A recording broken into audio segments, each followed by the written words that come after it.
เขายังบ่เคยเนาะข้าวปลายกระตือนจะเจ้าหำจริงเนี่ยแม่นอันนี้ก็ปลาเลยนี่ปลายังอันนี้เยี่ยมมีแต่ปลา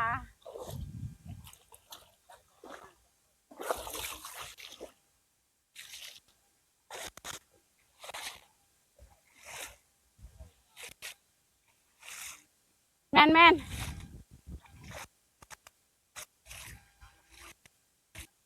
หอมเลยตะเบินตัว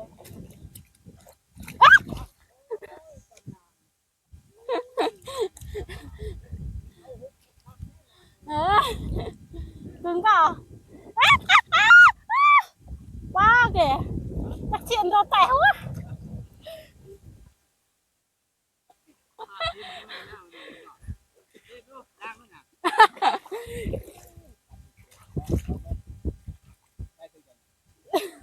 ปลาดังปลาปักในFCเป็นมือสั่นจากปลายังละคนปลาเลยว่าคนปลาเด็ดออกมา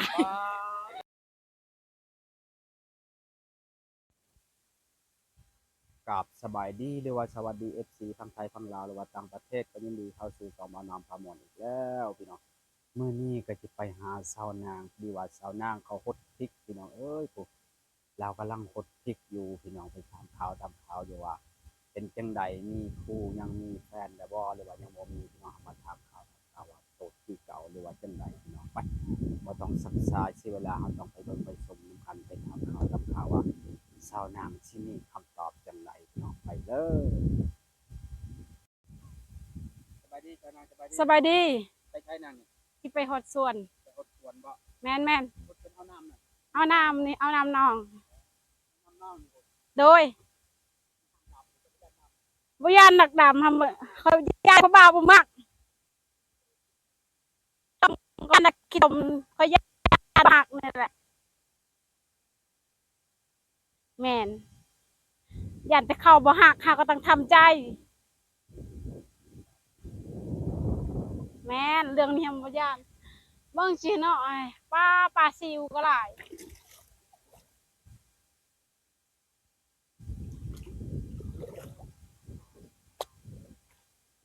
มันกำลังเริ่มบกมันฮอตเดือนแม่นฮอตเดือน5อะไรมันกำลังเริ่มบกคนก็แรงคนบ่ตกแม่นแต่กับบ่ยานนักยานแต่เขาบ่หัก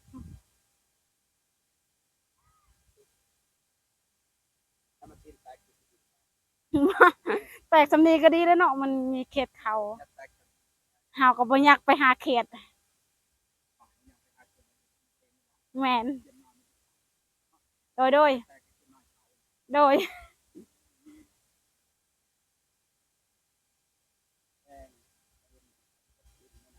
แม่น4-5 โมงเนาะโสดสงกรานต์นี่โสดเด้อผู้ใดสนใจมาทางพี่เด้อ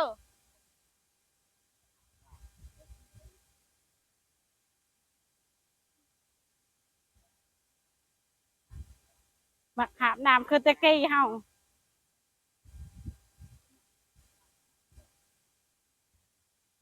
หาบน้ำโอ้ยยองเด้อค่ะเนี่ยจิกก็งามคือเจ้าของอ่ะงามคนโบกก็งามขับใจขับใจค่ะยองยางว่าจะงามกินข้าวกินหมึกยางจนว่ายามหมึกยางเลยไปกินยางกินไปลอยแม่นแม่น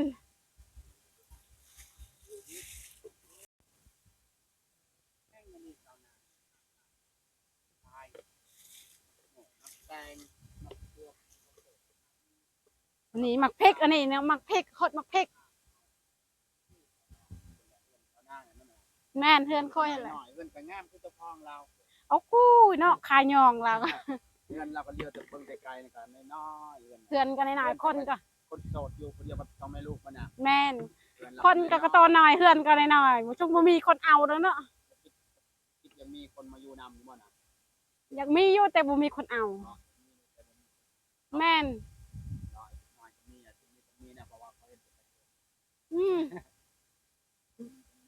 บ่มี แตกดังหาบ่แต่งบ่มีเนาะแล่รังไก่กับไก่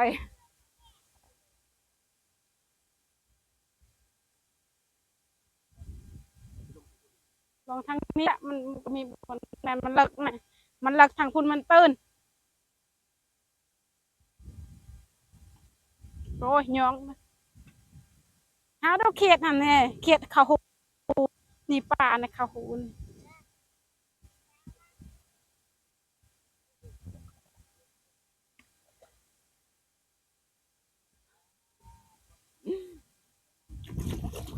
บ่ดำนักเรื่องอันนี้หำบ่ย่านเรื่องดำนี่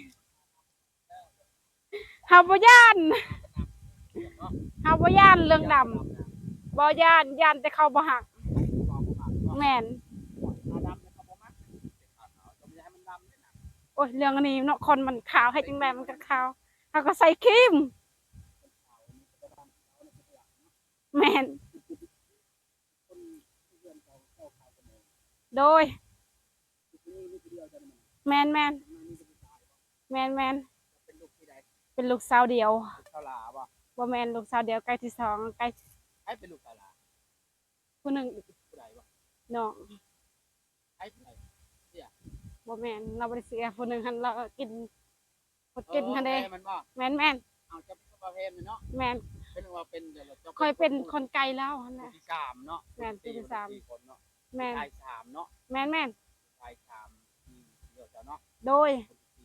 คนสาม โดยมีอายคือสองคนสามมอเตอร์ไซค์อีกสองคนแล้วก็สองคนนั่นแหละ แม่มันเป็นลูกแม่นะเขาเนาะ แม่แม่นสองคนเนาะอยู่ผู้หนึงหันอยู่เมืองไทยผู้หนึงอยู่ในเฮือนผู้หนึงหั่นไอ้ลา เวลาไปถ่ายจังหวะ ไอ้ลา เสียผู้นึงว่ะ แม่เสียผู้หนึง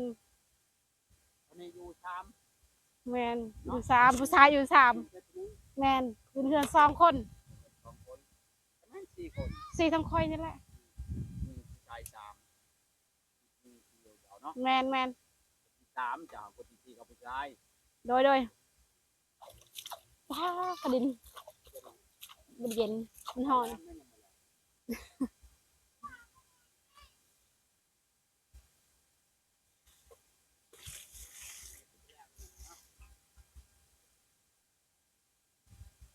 ปรี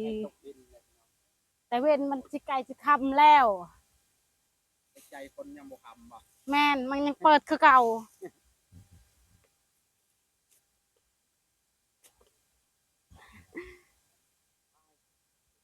เอาอีกบ่เราเป็นมาไก่เนาะ แม่นทำนึงมันอ่ะ แล้วแต่ ทำนึงเนาะ โดย เขานี่นั่นนะทำนึงก็ ไป ทำนึงก็มวยแล้วคน โอ้คนหากับมวยเป็นคือกันเนาะ มวยแล้วผมจะ โอ้ย เอาจะมีเบาแล้วหาบรถ บ่มีเรื่องผู้บ่าว ไปดำจะห้ามน้ำเลย โดย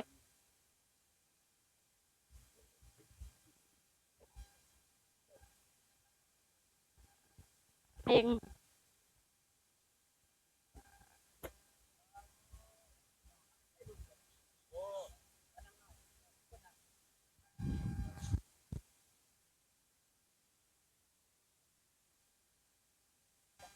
แล้วใหญ่กว่ามาแล้วนำกว่าแม่อีกแล้วยังอายุหน่อยเนาะ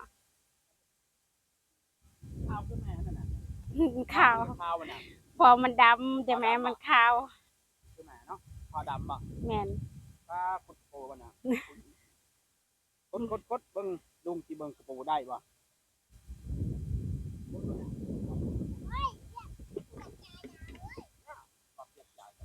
เอ้าพวกกระโปมันได้งานมาคนมึงท่าอีกอันนี้เนี่ย นั่ง คุดกระโปมันได้มา นั่งเป็นนางปีอะไรแม่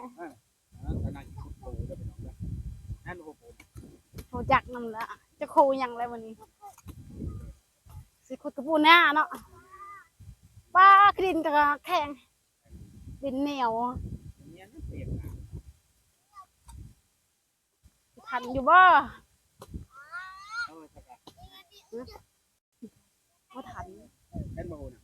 นโหจะคูหยังละยังบ่โหคูน้อยๆนะฮักคุดพวกเจ้าเดาฮักคุดเล่นแล้วนั่น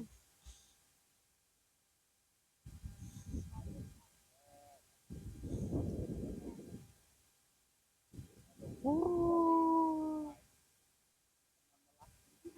เจริญพรโยมถ่ายเห่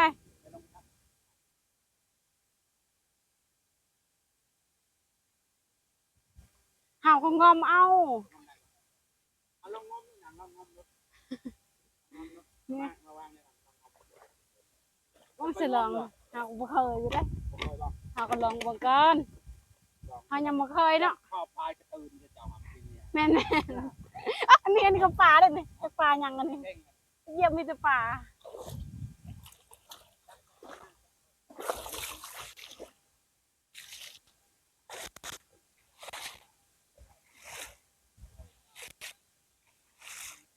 แม่นแม่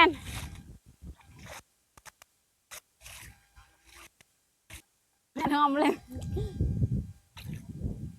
ตะเวินเด้อ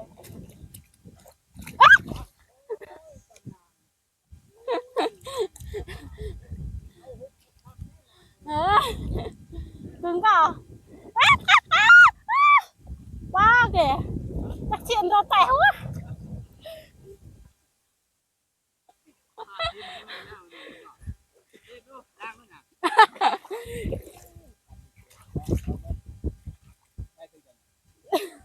ba đâu bà bạc đây em xì mưa sẵn chắc ba nhăn là khỏi bạ rồi ba khỏi bạ Tiện ọc bạ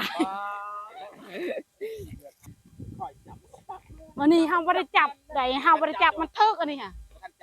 แมน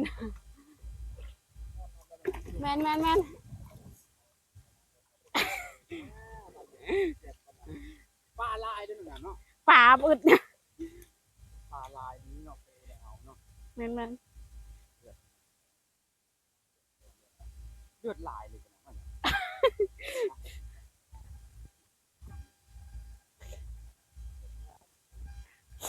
ทานในใส่ก่อนเด้อพี่น้อง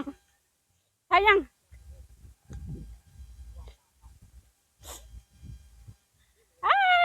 มี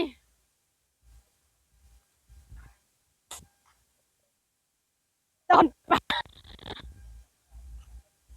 จะฟังแล้วมันถึกเนาะโอ้โห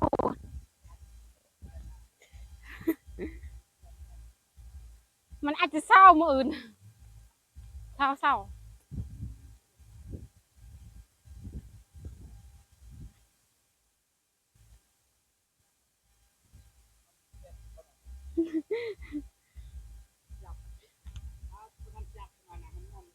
แมนมันจับนะมันถือซื้อแบบปบออก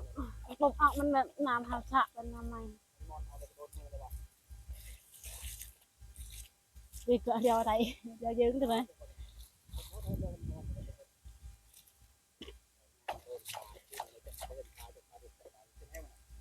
เจ็บอะเจ็บแห้งแมน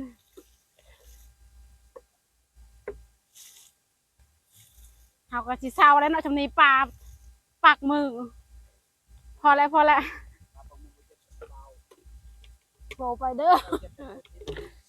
พอเจ็บปลาปังมือโบเจ็บเป็นโปรตีนมาแต่โปรตีนที่เจ็บกว่านี้มาเนี่ยเจ็บเป็นบอลลูนบ่อันนี้มันเจ็บกว่าเสาได้อันนี้มันเจ็บกว่าเสาปลาเนี่ยแม่น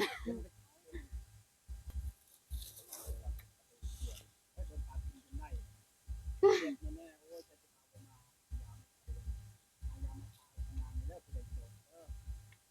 ่มีดอกมีเฮือนเอายานวดใช้นี่แน่นอนมี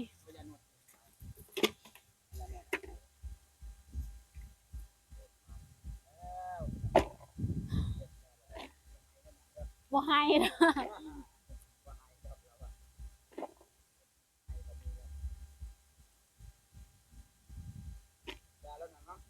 แม่น บ๊ายบาย FC เนาะมื้อนี้ก็แล้วแล้วเนาะ แล้วไปงมปลาโดนปลากินมือ โดย นี่ไม่ได้เอายาลงนี่เอาการมันนะการตัวใหญ่มันจะมียาเนี่ยเนี่ยนะเสร็จวันมันแห้งมือกันเสร็จจะเดือนอ่ะบังใช่มันเป็นเจ็บล็อกคนเก่งทาโรดดีทาโรดทำทาตัวบอเอาเน้นรูปโดนเอามันเลยมันโดดเลยเจ็บ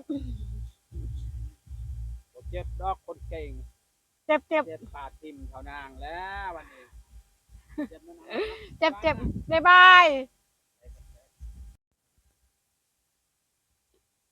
เจ็บมือบ่เป็นว่ามามันหันไก่กินเฮาปลูกก็แม่นให้ไก่กินมันไก่สิเบิดแล้วมาแม่ไปค่ะบ่ได้ทงยางหนึ่งบ่ได้โลนึงบ่แม่ไปขายเบิดแม่บ่ได้เมียนตักแห้งแล้วก็ตักน้ำแห้งอยู่ก็ตักพอได้กินนี่แหละแม่นเป็นบ่ทันบ่เป็นยางแม่นบ๊ายบายโซดเสียบผู้ใดสนใจทางพีมันโซดเด้อ